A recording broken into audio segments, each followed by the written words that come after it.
আসসালামু আলাইকুম রহমতুল্লাহি ওবরকাতুহু।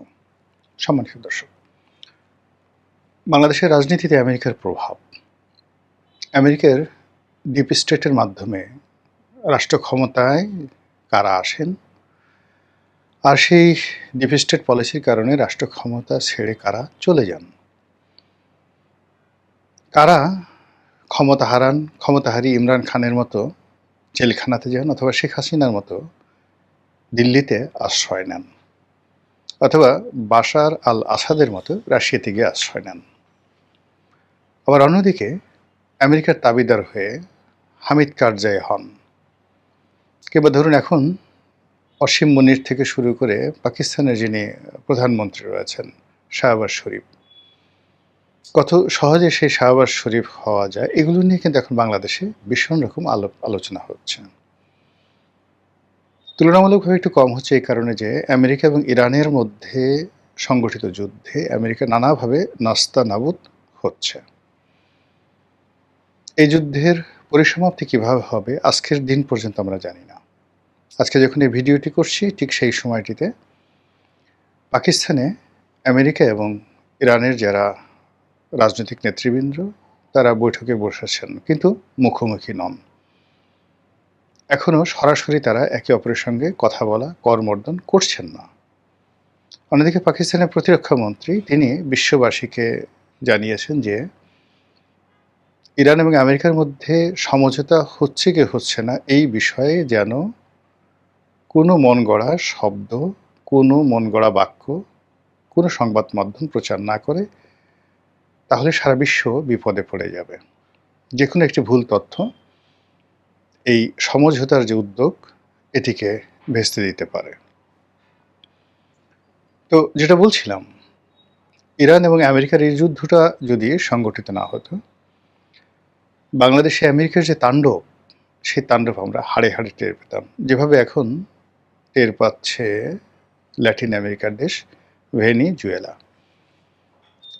সে দেশের প্রধানমন্ত্রী নয়, সে দেশের রাষ্ট্রপতি মাদুরো, তাকে যেভাবে অ্যারেস্ট করে নিয়ে যাওয়া হয়েছে, তুলে নিয়ে যাওয়া হয়েছে, এটা কেবল সিনেমাতেই সম্ভব। জেমস বন্ড সিনেমাতে সম্ভব, ঠিক একই কায়দে তাকে তুলে নেওয়া হয়েছে।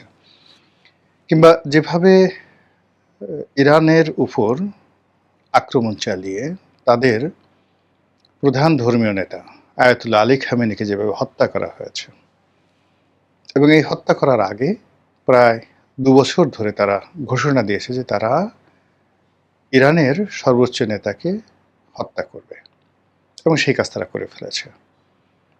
কিন্তু সরাসরি যুদ্ধে জড়ানোর পর প্রকৃতি, পরিবেশ, ইরানের জনগণের মনোবল এবং সেখানকার সামরিক বাহিনীর রণকৌশল, সর্বোপরি হরমুজ প্রণালীর মতো একটি প্রাকৃতিক যে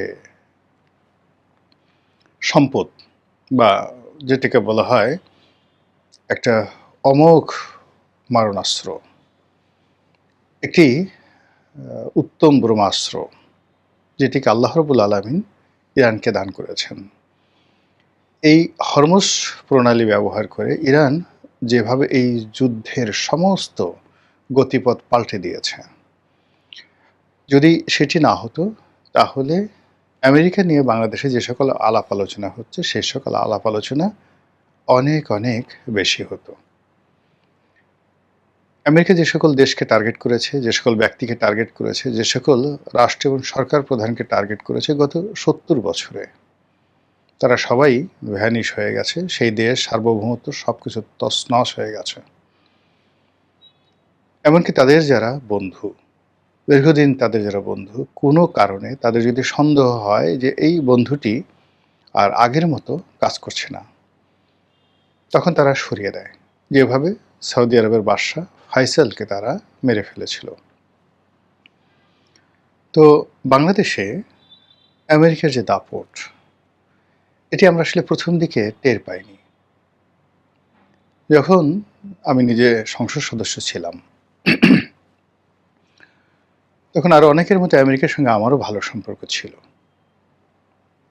আমেরিকার রাষ্ট্রদূত কিংবা আমেরিকার ফেলোশিপ নিয়ে সে দেশে যাওয়া, সে দেশে ভ্রমণ করা, এই সুযোগ আমার হয়েছে। কিন্তু তারপরেও আমেরিকা সম্পর্কে যে নেতিবাচক চিন্তা চেতনা, সেই নেতিবাচক চিন্তা চেতনা করার সুযোগ আমার ১ম হয় ড্যান ডব্লিউ মজীনার জামানাতে, যখন তিনি রাষ্ট্রদূত ছিলেন। ওই সময়টাতে শেখ হাসিনা মূলত ড্যান ডব্লিউ মজীনার সঙ্গে খুব খারাপ আচরণ করতেন। তিনি তাকে সেই কোনো সরকারি অফিসে ঢুকতে দিতেন না, এবং বাংলাদেশ সরকারের সকল কর্মকর্তা কর্মচারী, এমনকি এদেশে যারা তথাকথিত আমেরিকার এজেন্ট, তাবেদার বা ডিপ স্টেটের এজেন্ট রয়েছে, তারা সকলেই সরকারের কড়া নজরিতে ছিল যে কেউ যদি আমেরিকান রাষ্ট্রদূতের সঙ্গে দেখা সাক্ষাৎ করে, তাদের সকলের উপর শেখ হাসিনার খড়ক নেমে আসতো। এটা আমার ভালো লাগতো না। আমি মনে করতাম যে এটা একটা অন্যায় হয়েছে। কিন্তু যেকোনো একটা ব্যক্তিগত কারণে যখন এই ড্যান ডব্লিউ মজীনা বা মার্কিন রাষ্ট্রদূত, এদের আসল চেহারাটা আমি দেখতে পেলাম, যে গণতন্ত্র বলতে তারা যা বোঝায় এটি কেবলমাত্র পাঠ্যপুস্তকে রয়েছে, এবং যখন তাদের স্বার্থের অনুকূলে আসে তখনই তারা কেবলমাত্র গণতন্ত্র রক্ষা করে বা গণতন্ত্রের পক্ষে বলে। আদারওয়াইজ তারা উত্তর কোরিয়ার প্রেসিডেন্ট কিম কিংবা ভ্লাদিমির পুতিন, এদের চাইতেও এরা যার যার অবস্থানে জঘন্য। সেটা মার্কিন রাষ্ট্রদূত, যে কোনো দেশের রাষ্ট্রদূত হন, কিংবা মার্কিন যুক্তরাষ্ট্রের প্রশাসনের একটা সিপাহী হন, পুলিশ হন, ডাজ নট ম্যাটার, সবাই ডোনাল্ড ট্রাম্প। তো এই যে তাদের যে মন মানসিকতা, সেই মন মানসিকতা টের পাওয়ার পর এই রাষ্ট্রটি সম্পর্কে আমার ভিতরে যে নেতিবাচক একটা অবস্থা তৈরি হয়েছে, এবং এরপর থেকে আমি এদেরকে এড়াইয়ে চলি। 2014 সন থেকে 13 সন থেকে আমি এদেরকে এড়িয়ে চলি, এদের ধারে কাছে আমি কখনো যাই না। এবং শেখ হাসিনা তাদের ব্যাপারে যে সিদ্ধান্তগুলো নিয়েছেন, এই কারণে সবসময় তাকে স্যালুট করেছি এবং এখনও করি। কিন্তু শেখ হাসিনা, ডক্টর মোহাম্মদ ইউনূস, প্রথম আলোর মতিউর রহমান, তারপর ডেইলি স্টারের মাহফুজ আনাম, এদের সম্পর্কে তিনি যে নেতিবাচক মনোভাব পোষণ করতেন, তাদেরকে শত্রু ভাবতেন, এটা আমার আসলে পছন্দ হতো না। আমি ওনার সামনে ওনার সমালোচনা করেছি, প্রকাশ্যে সমালোচনা করেছি, নানা রকম কথাবার্তা বলেছি। আচ্ছা, এখন 2026 সনের এই এপ্রিল মাসে আপনারা একটু বুকে হাত দিয়ে বলেন তো, যে আমেরিকার বিষয়ে, ডক্টর ইউনূসের বিষয়ে, প্রথম আলো, ডেইলি স্টারের বিষয়ে শেখ হাসিনা যে মনোভাব পোষণ করতেন, এটাকে কি আপনার এখন খুব অন্যায় বলে মনে হয়? শুধু এতটুকুই প্রশ্ন। দ্বিতীয় প্রসঙ্গে আসি। যেহেতু শেখ হাসিনা দ্বারা আমি ক্ষতিগ্রস্ত হতাম, তারপর ক্ষতিগ্রস্ত হয়েছি, সেই কারণে কি হতো, তিনি যাদেরকে অপছন্দ করতেন তাদের প্রতি আমার একটা দুর্বলতা কাজ করত। তিনি জামাতকে অপছন্দ করতেন, জামাতের ব্যাপারে আমার একটা সহানুভূতি কাজ করত। তিনি তারেক রহমান সাহেবকে ভীষণ রকম অপছন্দ করতেন। অনেকটা শেখ হাসিনার সাথে জিদ করে আমি তখন সেই তারেক রহমান সাহেব সম্পর্কে, বিএনপি সম্পর্কে পত্রপত্রিকায় লিখতাম, ইতিবাচক নানা রকম কথা বলতাম। তখন আসলে আমি ছাড়া তারেক রহমান সাহেবের নাম লেখার মতো, পত্রপত্রিকায় তার নাম উচ্চারণ করবে, এই ধরনের কোনো একটা লোক পুরো 2000 মানে কি বলবো 10 সন থেকে একেবারে উনি যেদিন পর্যন্ত ছিলেন একজন ছিল না। তারা রাজনীতির মঞ্চে কথাবার্তা বলতেন, কিন্তু পত্রপত্রিকা লেখায়, টেলিভিশনে এসে সব ধরনের কথাবার্তা বলা অসম্ভব ছিল।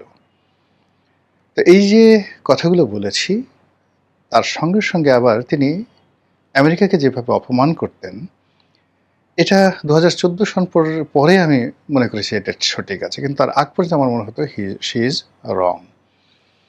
তিনি কেন হিলারি ক্লিন্টনকে পাত্তা দিতেন না, কেন বারাক ওবামাকে পাত্তা দিতেন না, কেন জন কেরি পররাষ্ট্রমন্ত্রী তাকে পাত্তা দিতেন না, এবং আমেরিকাকে দুই চোখে দেখতে পারছেন না। আমেরিকা যখন বাংলাদেশকে, যাকে বলা হয় বাংলাদেশের উপর নিষেধাজ্ঞা দিল, তিনি তখন স্বাগত জানালেন। ড্যাম কেয়ার, যে ওরা কি করবে, র্যাবকে দিচ্ছে, পুলিশের আইজিকে দিচ্ছে, ডাজ নট ম্যাটার। সে বলে যে আমরা কেউ আমেরিকা যাব না, আমেরিকায় যাব না, আমেরিকার কোনো কিছু আমাদের দরকার নেই।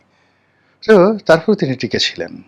তো যখন দেখা গেল যে তার সাথে আর পেরে উঠছে না কূটনৈতিকভাবে, তাকে চাপ প্রয়োগ করে কোনো কাজ হচ্ছে না, তখনই এই যে ডিপ স্টেটের যে খেলা, সেই নির্মম খেলায় আমাদের যে কি ক্ষতি হয়ে গেছে, কি সর্বনাশ হয়ে গেছে, কি গোলামের জিনজির, দাসত্বের শৃঙ্খল আমাদের হাতে পায়ে 18 কোটি মানুষের হাতে পায়ে পুড়িয়ে দেওয়া হয়েছে। এই শৃঙ্খল থেকে কবে রক্ষা পাব? কে রক্ষা করবে? কে আমাদের বান্ধব হয়ে এগিয়ে এসে আমাদের এই জাতিকে নেতৃত্ব দিয়ে এই আমেরিকার কবল থেকে আমাদেরকে রক্ষা করবে আমি জানি না। তবে দিন যত যাচ্ছে ততই অন্তত আমেরিকার এই বিষয়ে শেখ হাসিনার গ্রহণযোগ্যতা, তার প্রয়োজনীয়তা মানুষ অনুভব করছে। একই সঙ্গে মানুষ বিশ্বাস করা শুরু করেছে। তিনি যখন বলতেন যে তারা আমার কাছে এই সেন্ট মার্টিন চায়, বিনিময়ে তারা আমাকে ক্ষমতায় রাখতে চায়, আমি বঙ্গবন্ধু কন্যা, আমি কখনোই এই সেন্ট মার্টিন বিক্রি করে, দেশ বিক্রি করে ক্ষমতায় থাকতে চাই না। এই কথাগুলো আমাদের কাছে মনে হতো যে তিনি নাটক করছেন, অভিনয় করছেন। কিন্তু আজকের দিনের বাস্তবতা দেখেন, আমরা কোথায় দাঁড়িয়ে আছি। শেখ হাসিনা তার যে ভালো কাজ, সে ভালো কাজের জন্য অবশ্যই আমাদের কাছে প্রশংসিত হবেন। তার মন্দ কাজের জন্য তিনি আমাদের সকলের কাছে, প্রকৃতির কাছে, আল্লাহর কাছে, দেশবাসীর কাছে নিন্দিত হবেন। এটাই স্বাভাবিক, ভালো মন্দে মানুষ। কিন্তু এই আমেরিকার যে এই বিষয়টি যদি আপনি স্মরণ করেন, আমার কাছে শেখ হাসিনার যে ব্যক্তিত্ব, এটাকে একটা বিস্ময়কর বলে মনে হয়।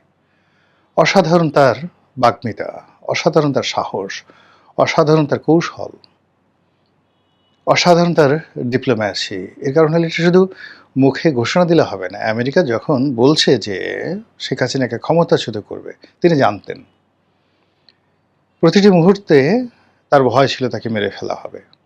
প্রতিটি মুহূর্তে এই যে 2024 সনের জুলাই আগস্টে যে ঘটনা ঘটেছে, এটা 2014 সনে তার জীবনে ঘটতে পারত। এই 10টা বছর তিনি আমেরিকার মৃত্যু পরোয়ানা নিয়ে এই বাংলাদেশে ঘুরে বেড়িয়েছেন, কিন্তু কাউকে বুঝতে দেননি। আজকে আমাদের এই সরকারের যে কষ্ট, অভাব, অভিযোগ, এই অভাব অভিযোগ অনেকগুলো কৃত্রিম। আমেরিকার ডিপ স্টেটের এজেন্টরা এখনও তৎপর। তারা সরকারকে ভয় দেখিয়ে ইউনূস সরকারের জমানাতে যে সকল চুক্তি হয়েছে সে সকল চুক্তি বাস্তবায়ন করার চেষ্টা করছেন। এই ভয় শেখ হাসিনার জমানাতে ছিল। বিশ্বব্যাংককে দিয়ে, IMF-কে দিয়ে, ডিপ স্টেটের বাংলাদেশে যে সকল শক্তিশালী মাধ্যম রয়েছে তাদেরকে কিচেন ক্যাবিনেটে পাঠিয়ে দেওয়া হয়েছে। সে এমনকি শেখ হাসিনার ঘরের মধ্যে পাঠিয়ে দেওয়া হয়েছে। শেখ হাসিনা যখন বিদেশে গেছেন তখন সে বিদেশে তাকে আক্রমণ করা হয়েছে। কিন্তু তিনি এই যে সাহস নিয়ে দাঁড়িয়েছিলেন, আর সে সাহসের পেছনে দেশে এবং বিদেশে তিনি বন্ধু তৈরি করে ফেলেছিলেন, কূটনৈতিক বন্ধু। কাতারের আমিরের সঙ্গে তার পারিবারিক সম্পর্ক ছিল, চীনের সঙ্গে তার সম্পর্ক ভালো ছিল, ভারতের সঙ্গে তার সম্পর্ক ভালো ছিল, সৌদি আরবের এই যে মোহাম্মদ বিন সালমান, তার সঙ্গে সম্পর্ক ভালো ছিল।